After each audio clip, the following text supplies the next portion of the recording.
दुनिया में आज देखिए, गरीब कामगारों पर कैसे दोहरी मार कर रहा है कोरोना वायरस। भारत में लॉकडाउन की वजह से रिकॉर्ड स्तर पर बेरोजगारी दर, अंतर्राष्ट्रीय श्रमिक संगठन की चेतावनी, नौकरियों में कटौती रही बरकरार तो मजदूरों पर और बढ़ेगा गरीबी का बोझ। बीबीसी दुनिया में आपका स्वागत है, मैं हूं उदित मेहरा। भारत में लॉकडाउन की वजह से बढ़ती बेरोजगारी पर होगी कवर स्टोरी में चर्चा, लेकिन पहले हेडलाइंस। प्रधानमंत्री से वीडियो कॉन्फ्रेंसिंग के दौरान कई मुख्यमंत्रियों की सलाह, 3 महीने के बाद भी जारी रहे लॉकडाउन। पीएम बोले, सोच समझकर बनानी होगी रणनीति। सरकार के मुख्य आर्थिक सलाहकार ने बीबीसी से कहा, जल्दी आ सकता है आर्थिक पैकेज। संक्रमण से उबरने के बाद काम पर लौटे ब्रिटिश पीएम ने कहा, चाहता हूं जल्दी पटरी पर लौटे अर्थव्यवस्था, लेकिन लॉकडाउन हटाकर खतरे में नहीं डालेंगे लोगों की जान। फ्रांस में बेरोजगारों की संख्या में रिकॉर्ड उछाल।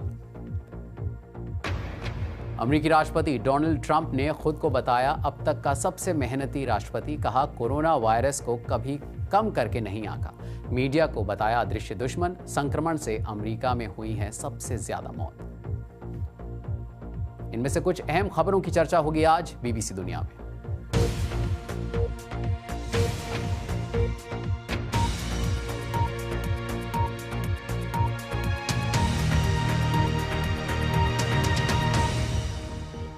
कोरोना वायरस संक्रमण पर रोक लगाने के लिए दुनिया के लगभग हर देश में लॉकडाउन लागू है। इससे अमेरिका, ब्रिटेन और फ्रांस जैसे देशों के साथ भारत में भी बेरोजगारी बढ़ी है।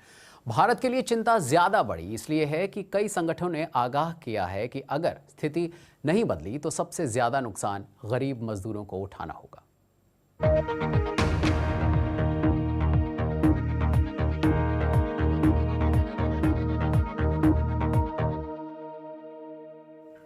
कवर स्टोरी के पहले भारत में कोरोना संक्रमण की ताजा स्थिति पर एक नजर। भारत में संक्रमण के कुल मामले 28,000 के पार हो गए हैं और मरने वालों की संख्या 886 हो गई है।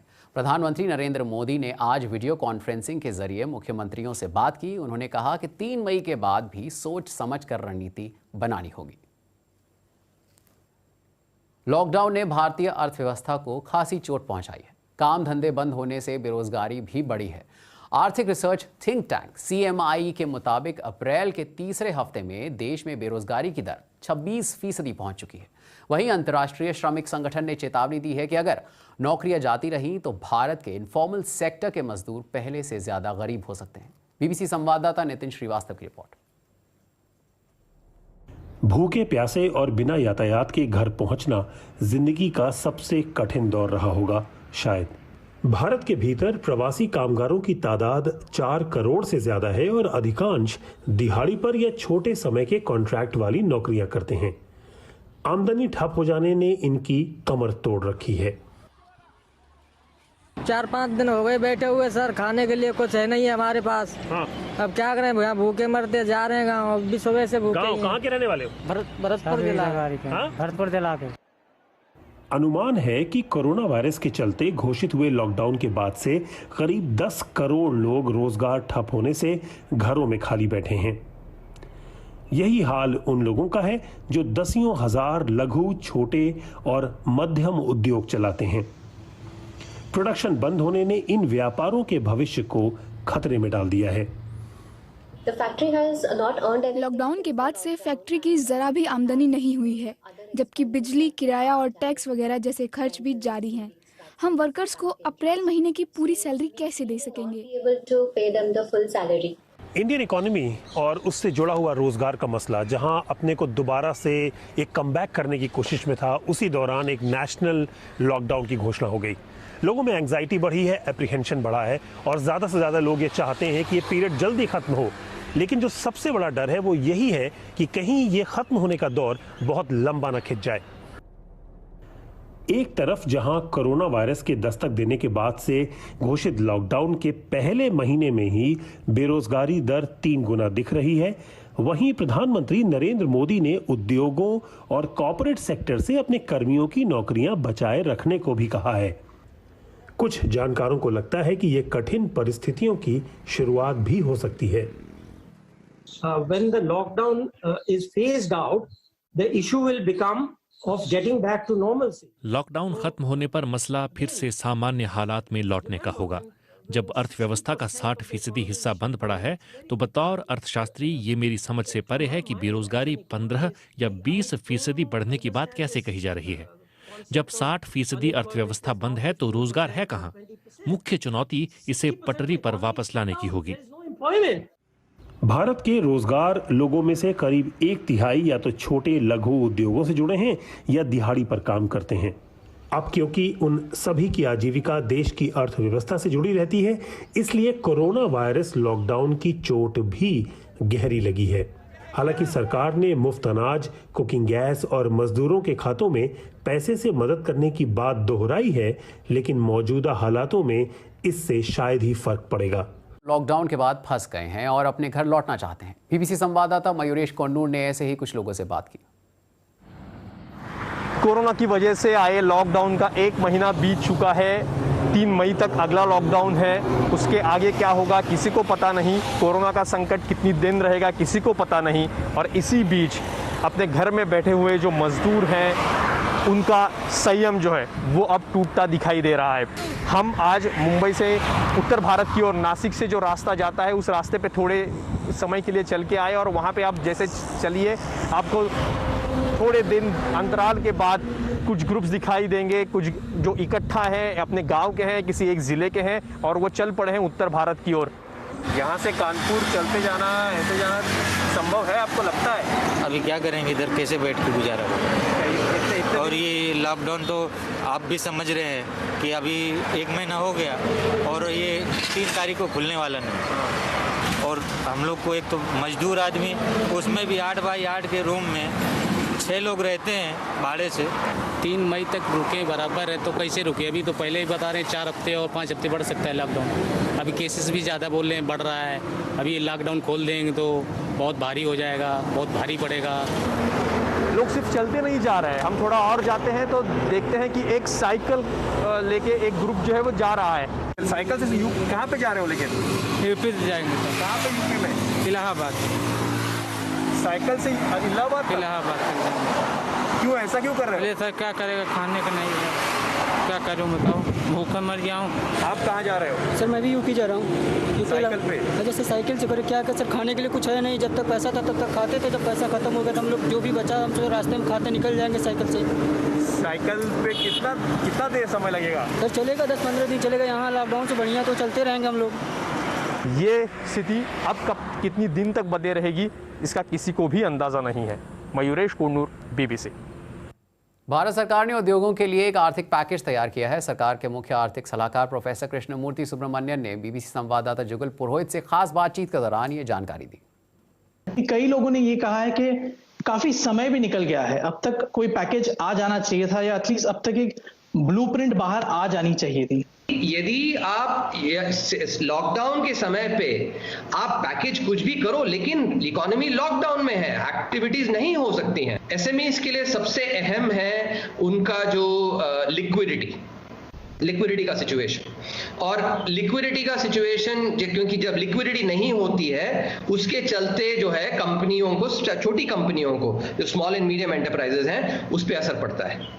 तो इसीलिए सरकार ये उनकी लिक्विडिटी पे काफी उसका अध्ययन किया है, उसका स्टडी किया है और पैकेज में उसके लिए एक्चुअली कदम भी सोचे जा रहे हैं। और आप जब पैकेज आएगी तब उस पर देखेंगे। आप कब आएगा ये पैकेज? हम उसको कब इसका शीघ्र ही एक्सपेक्ट करें? क्या हम 3rd मई के बाद एक्सपेक्ट करेंगे उसको या फिर 3rd मई से पहले एक्सपेक्ट कर सकते हैं? शीघ्र ही आएगा। 3 मई के बाद की जो दुनिया है उसमें प्रोफेसर सुब्रमण्यन की एडवाइस क्या है? हमें ग्रेडेड फैशन में धीरे धीरे करके काफी ध्यान से हमें लॉकडाउन निकालना पड़ेगा। जैसे हॉटस्पॉट्स हैं, हॉटस्पॉट्स पे एक्चुअली हमें लॉकडाउन थोड़ा ज्यादा रखना पड़ेगा। जिन सेक्टर्स में इंटरपर्सनल इंटरैक्शंस जो ज्यादा होते हैं तो उन सेक्टर्स में सोशल डिस्टेंसिंग थोड़ा दिक्कत होगा, तो उसको हमें एक्चुअली शायद थोड़ा पेकिंग ऑर्डर में उनको नीचे रखना पड़ेगा। और इसके अलावा जो सेक्टर्स जिनका कंट्रीब्यूशन इकोनॉमी को ऑन अ परसेंटेज बेसिस ज्यादा है, ये 3 पैरामीटर उसको ध्यान में रखे हमें एक्चुअली जो रणनीति है वो बनानी पड़ेगी। तो मिलते हैं एक ब्रेक के बाद।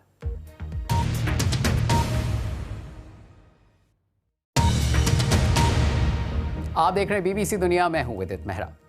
और पूरी दुनिया में कोरोना वायरस के खिलाफ जंग जारी है। दुनिया के 185 देशों में अब तक करीब 30 लाख लोगों के संक्रमित होने की पुष्टि हो चुकी है और कम से कम 2,06,000 लोगों की मौत हो गई है। बीते दिनों यूरोप में सबसे ज्यादा प्रभावित देश इटली और स्पेन रहे। इटली में 26,000 से ज्यादा और स्पेन में 23,000 से ज्यादा लोगों की संक्रमण से मौत हुई। लेकिन अब दोनों ही देशों में संक्रमण के नए मामलों में कमी आई है और वहां हफ्तों से जारी लॉकडाउन में भी ढील दी जा रही है। पहले बात इटली की। इटली में अगले हफ्ते से पार्क खुल जाएंगे, रेस्तरां पैक्ड ऑर्डर दे पाएंगे, तो वहीं लोगों को अपने परिवार वालों से मिलने की इजाजत होगी।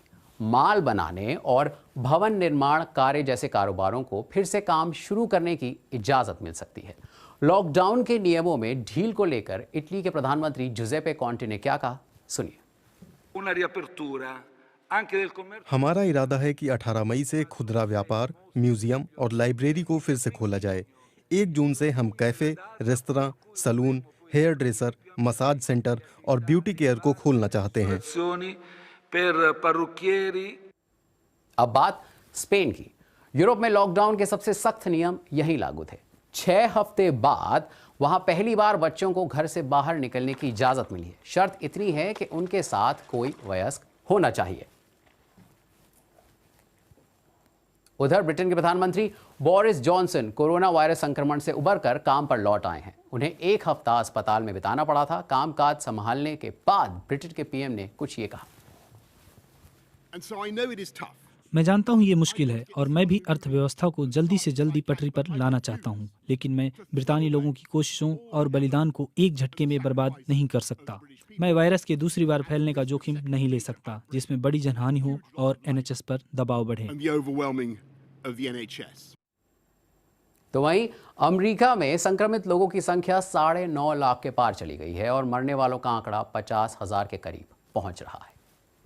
उधर संयुक्त राष्ट्र बांग्लादेश में शरण लिए रोहिंग्या मुसलमानों के लिए चिंतित है। संयुक्त राष्ट्र ने उनकी जान बचाने के लिए अपील की है।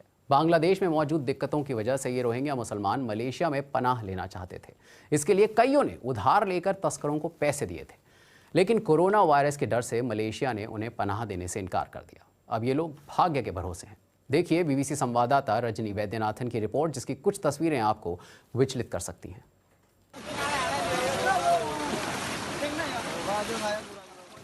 भूख से व्याकुल और महीनों से समुद्र में फंसे ये रोहिंग्या जान बचाने के लिए महफूज ठिकाना तलाश रहे हैं।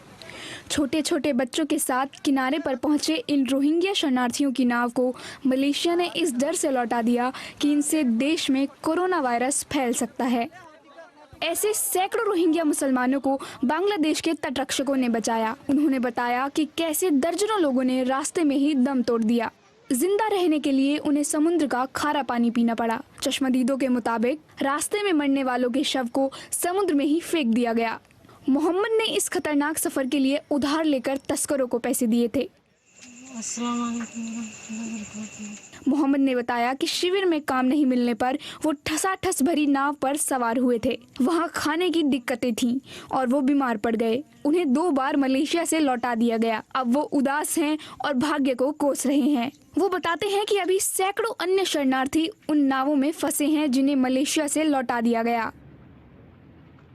बीबीसी ने बांग्लादेश के विदेश मंत्री से पूछा कि क्या वे शरणार्थी लौट सकते हैं। आप उन नावों को वापस भेज देंगे? ये मुश्किल सवाल है क्योंकि हम लोगों को मरते नहीं देखना चाहते, लेकिन ये अकेले बांग्लादेश की जिम्मेदारी नहीं है कि वो धरती के ऐसे सभी लोगों की देखभाल करे जो बिना मुल्क के हैं। आप अमेरिका, ब्रिटेन और यूरोपीय संघ के नेताओं से भी तो सवाल करिए। अब इनकी मदद कौन करेगा? कोरोना की वजह से दुनिया अपनी सरहदें बंद कर रही है। ऐसे में इन रोहिंग्या लोगों को उम्मीद है कि दुनिया के देश उन्हें भाग्य के भरोसे नहीं छोड़ देंगे।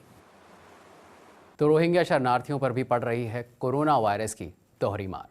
और बीबीसी दुनिया में वक्त है एक ब्रेक का। ब्रेक के बाद आपको दिखाएंगे 5 साल पहले नेपाल में आए भूकंप का आंखों देखा हाल, बीबीसी संवाददाता की जुबानी। तो मिलते हैं एक ब्रेक के बाद बीबीसी दुनिया में।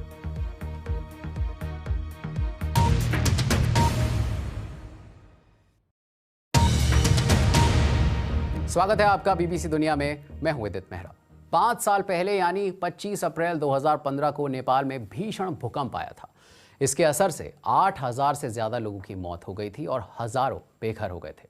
बीबीसी संवाददाता आमिर पीरजादा उस समय माउंट एवरेस्ट के खुम्बू ग्लेशियर पर डॉक्यूमेंट्री फिल्म बना रहे थे। बाल बाल बचे आमिर पीरजादा से जानिए उस वक्त वहां कैसे हालात थे।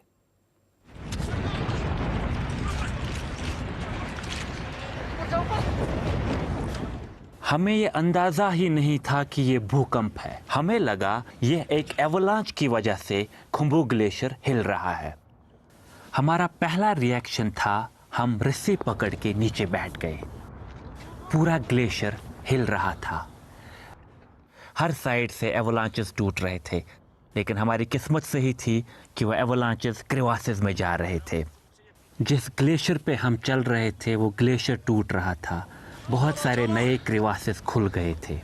मेरे सामने एक 90 डिग्री का रिज था। जो ही हम उस रिज के निचले हिस्से में पहुंचे तो मेरे दाएं साइड से एक बड़ा एवलांच हमारी तरफ आ रहा था। यह सफ़ेद धूल का एक विशाल पर्वत जैसा था। तब मुझे लगा कि ये एवलांच हम सबको उड़ा ले जाएगा और शायद ये हमारी ज़िंदगी के आखिरी पल होने वाले हैं। उस एवलांच के हम सब में से गुजर जाने के बाद जब मैंने आंखें खोली और मैंने आसपास देखा, सारे लोग एक सफ़ेद बर्फ़ की चादर के अंदर ढके हुए थे। सारे लोग उछल रहे थे, खुश थे, कुछ के आंखों में से आंसू भी निकल रहे थे। उसके बाद टीम लीडर रणवीर सिंह जम्वाल ने हमसे कहा कि 25 अप्रैल हम सब की ज़िंदगियों का एक दूसरा जन्मदिन होगा और अभी भी सारे लोग इस बात पे यकीन रखते हैं। और चलते चलते दिल को खुश कर देने वाली तस्वीरें वेनिस से, जहां लॉकडाउन की वजह से पर्यटकों का आना बंद है। ऐसे में वहां नहर के पानी में दूसरे पर्यटक देखने को मिल रहे हैं।